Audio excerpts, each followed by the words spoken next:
दोस्तों, मैं मासूम सुमन स्टडी पॉइंट 4088 पर एक बार फिर आपका स्वागत करता हूं। दोस्तों, आज हम देखेंगे मौर्य साम्राज्य के महत्वपूर्ण सवालों को। आइए देखते हैं। पहला सवाल है, मौर्य वंश की स्थापना किसने की थी? इसका आंसर चंद्रगुप्त मौर्य होगा। दोस्तों, नंद वंश के शासक घनानंद को हराकर चंद्रगुप्त मौर्य ने मौर्य वंश की स्थापना की थी। अब देखेंगे दूसरे सवाल को। दूसरा सवाल है, मौर्यों की राजधानी कहाँ थी? इसका आंसर पाटलिपुत्र होगा। अब देखेंगे तीसरे सवाल को। तीसरा सवाल है, चंद्रगुप्त के गुरु कौन थे? इसका आंसर चाणक्य होगा। दोस्तों, चाणक्य को कौटिल्य एवं विष्णुगुप्त के नाम से भी जाना जाता है। आपके सामने चौथा सवाल है, चाणक्य का वास्तविक नाम क्या था? इसका आंसर विष्णुगुप्त होगा। अब देखेंगे पांचवें सवाल को। पांचवा सवाल है, चंद्रगुप्त ने कब सेल्यूकस निकेटर को हराया? इसका आंसर 305 ईस्वी पूर्व में होगा। दोस्तों, सेल्यूकस निकेटर सिकंदर का सेनापति था। अब देखेंगे छठे सवाल को। छठा सवाल है, प्रसिद्ध पुस्तक अर्थशास्त्र की रचना किसने की थी? इसका आंसर चाणक्य होगा। अब देखेंगे सातवें सवाल को। सातवां सवाल है, कार्नेलिया किसकी पुत्री थी? इसका आंसर सेल्यूकस निकेटर होगा। अब देखेंगे आठवें सवाल को। आठवां सवाल है, चंद्रगुप्त मौर्य ने जैन धर्म की दीक्षा किस जैनी गुरु से ली थी? इसका आंसर भद्रबाहु होगा। अब देखेंगे नववें सवाल को। नववां सवाल है, प्रसिद्ध पुस्तक इंडिका की रचना किसने की थी? इसका आंसर मेगास्थनीज होगा। दोस्तों, मेगास्थनीज सेल्यूकस निकेटर का राजदूत था। अब देखेंगे 10वें सवाल को। 10वां सवाल है, चंद्रगुप्त मौर्य अपना अंतिम समय कहाँ व्यतीत किया था? इसका आंसर सरवन बेलगोला होगा। दोस्तों, चंद्रगुप्त मौर्य ने सरवन बेलगोला के चंद्रगिरी पहाड़ी पर उपवास द्वारा अपना जीवन त्याग कर दिया था। अब देखेंगे 11वें सवाल को। 11वां सवाल है, सुदर्शन झील का निर्माण किसने कराया था? इसका आंसर पुष्यभूति होगा। दोस्तों, पुष्यभूति चंद्रगुप्त मौर्य के समय सौराष्ट्र प्रांत का गवर्नर था। अब देखेंगे 12वें सवाल को। 12वां सवाल है, भारतीय इतिहास का प्रथम महान सम्राट किसे कहा जाता है? इसका आंसर चंद्रगुप्त मौर्य होगा। दोस्तों, चंद्रगुप्त मौर्य ने चाणक्य की सहायता से एक अखंड भारत का निर्माण किया था, जिस कारण इसे भारतीय इतिहास का प्रथम महान सम्राट कहा जाता है। अब देखेंगे 13वें सवाल को। 13वां सवाल है, चंद्रगुप्त का उत्तराधिकारी कौन था? इसका आंसर बिंदुसार होगा। दोस्तों, बिंदुसार चंद्रगुप्त मौर्य का पुत्र भी था। अब देखेंगे 14वें सवाल को।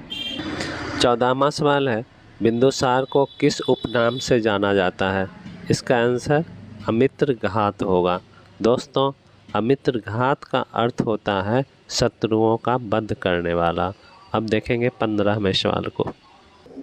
15वां सवाल है, बिंदुसार किस संप्रदाय का अनुयायी था? इसका आंसर आजीवक संप्रदाय होगा। दोस्तों, आजीवक संप्रदाय का प्रवर्तक मखली गौशाल था। अब देखेंगे 16वें सवाल को। 16वां सवाल है, बिंदुसार के राज्य का संचालन कौन करता था? इसका आंसर चाणक्य होगा। अब देखेंगे 17वें सवाल को। 17वां सवाल है, बिंदुसार का उत्तराधिकारी कौन था? इसका आंसर अशोक होगा। अब देखेंगे 18वें सवाल को। 18वां सवाल है, मगध की गद्दी पर बैठने के पूर्व अशोक कहाँ का गवर्नर था? इसका आंसर अवंती होगा। दोस्तों, अवंती की राजधानी उज्जैनी थी। अब देखेंगे 19वें सवाल को। 19वां सवाल है, अशोक ने कलिंग पर किस वर्ष आक्रमण कर दिया था?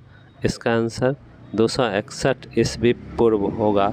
दोस्तों, अशोक अपने शासन के 8 वर्ष बाद कलिंग पर आक्रमण किया था। अब देखेंगे 20वें सवाल को। 20वां सवाल है, कलिंग की राजधानी कहाँ थी? इसका आंसर तोसली होगा। अब देखेंगे 21वें सवाल को। 21वां सवाल है, अशोक ने किस बौद्ध भिक्षु से बौद्ध धर्म की दीक्षा ली थी? इसका आंसर उपगुप्त होगा। दोस्तों, अशोक प्रारंभ में ब्राह्मण धर्म को मानता था और शिव की उपासना किया करता था। अब देखेंगे 22वें सवाल को। 22वां सवाल है, अशोक की माँ का क्या नाम था?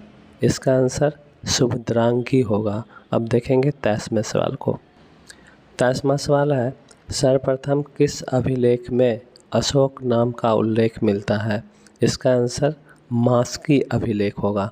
दोस्तों, मास्की अभिलेख मध्य प्रदेश से प्राप्त हुआ है। अब देखेंगे 24वें सवाल को।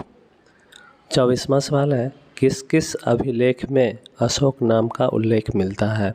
इसका आंसर मास्की, गुर्जरा, नेतुर एवं उरेगुलम होगा। अब देखेंगे 25वें सवाल को। 25वां सवाल है, किस मौर्य शासक को प्रियदर्शी उपनाम से जाना जाता है? इसका आंसर अशोक होगा। अब देखेंगे 26वें सवाल को। 26वां सवाल है, भारत में शिलालेख का प्रचलन सर्वप्रथम किसने किया था? इसका आंसर अशोक होगा। अब देखेंगे 27वें सवाल को। 27वां सवाल है, अशोक के शिलालेख में किस लिपि का प्रयोग किया गया है? इसका आंसर अरमाइक, ग्रीक, ब्राह्मी एवं ख्रोष्टी होगा। दोस्तों, अशोक के शिलालेख में 4 प्रकार की लिपियों का प्रयोग किया गया है। अब देखेंगे 28वें सवाल को। 28वां सवाल है, अशोक ने किसे बौद्ध धर्म के प्रचार हेतु श्रीलंका भेजा था? इसका आंसर पुत्र महेंद्र एवं पुत्री संघमित्रा होगा। अब देखेंगे 29वें सवाल को।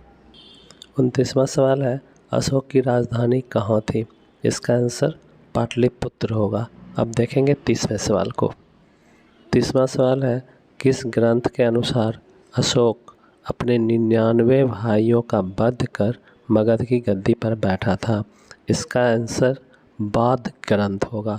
अब देखेंगे 31वें सवाल को। 31वां सवाल है, अशोक ने आजीविकों के रहने के लिए बराबर की पहाड़ियों में कितनी गुफाओं का निर्माण कराया था? इसका आंसर 4 गुफाओं का होगा। दोस्तों, ये 4 गुफाएं थी विश्वझोपड़ी, सुदामा, कर्ज और चौपार। अब देखेंगे 32वें सवाल को। 32वां सवाल है, किस युद्ध ने अशोक को अहिंसा का पुजारी बना दिया? इसका आंसर कलिंग युद्ध होगा। दोस्तों, कलिंग युद्ध में भीषण रक्तपात ने अशोक को अहिंसा का पुजारी बना दिया था। अब देखेंगे 33वें सवाल को। 33वां सवाल है, अशोक के शासनकाल में कौन सी बौद्ध संगीति आयोजित हुई थी? इसका आंसर तीसरी होगा। दोस्तों, तीसरी बौद्ध संगीति पाटलिपुत्र में आयोजित हुई थी, जिसके अध्यक्ष मोंगलीपुत्र तिस थे। अब देखेंगे 34वें सवाल को। 34वां सवाल है, जम्मू कश्मीर की राजधानी श्रीनगर का निर्माण किसने करवाया था? इसका आंसर सम्राट अशोक होगा। अब देखेंगे 35वें सवाल को। 35वां सवाल है, अशोक का धम्म क्या था? इसका आंसर सभी धर्मों का सार होगा।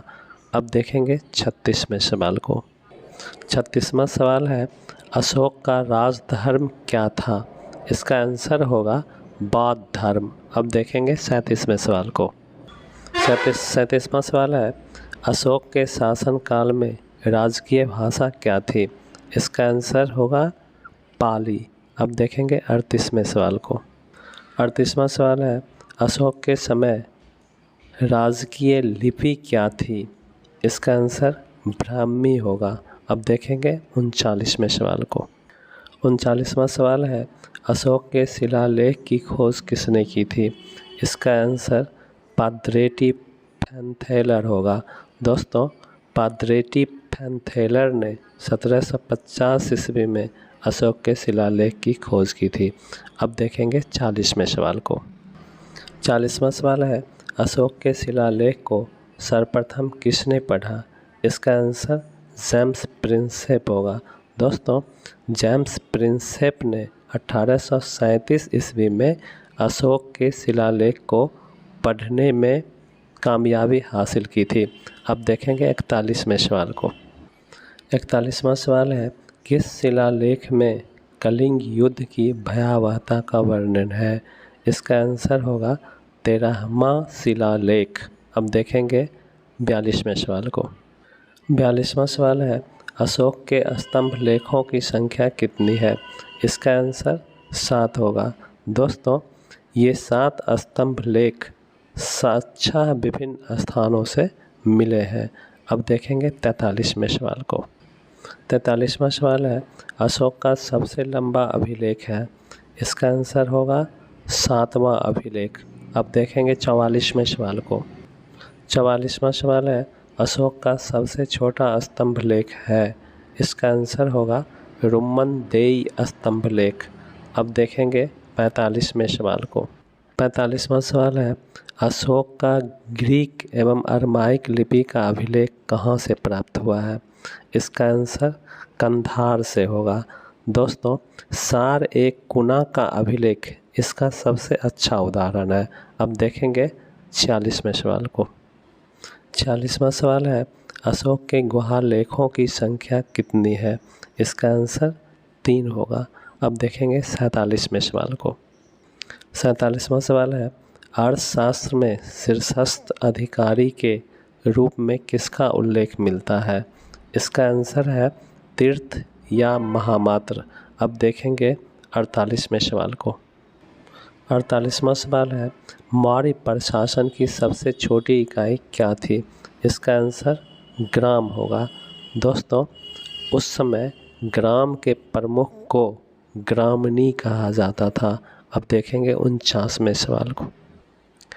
49वां सवाल है, मौर्य शासन का सर्वोच्च अधिकारी कौन होता था? इसका आंसर सम्राट होगा। अब देखेंगे 50वें सवाल को। 50वां सवाल है, मौर्य काल में मुख्य न्यायाधीश को क्या कहा जाता था? इसका आंसर धर्माधिकारी होगा। अब देखेंगे 51वें सवाल को।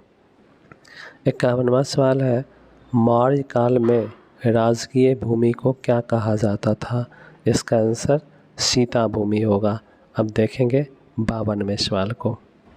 52वां सवाल है, अर्थशास्त्र में गुप्तचर को क्या कहा गया है? इसका आंसर गूढ़ पुरुष होगा। अब देखेंगे 53वें सवाल को। 53वां सवाल है, अशोककालीन प्रमुख मुद्राएं थी।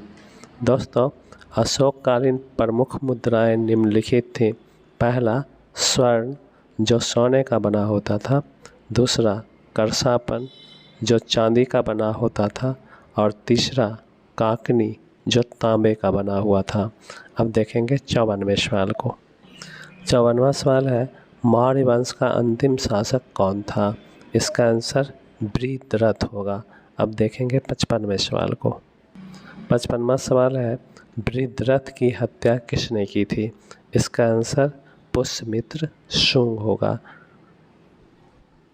दोस्तों, ये इस पार्ट का आखिरी सवाल है। अब हम फिर मिलेंगे एक नए और शानदार वीडियो के साथ। तब तक के लिए गुड बाय।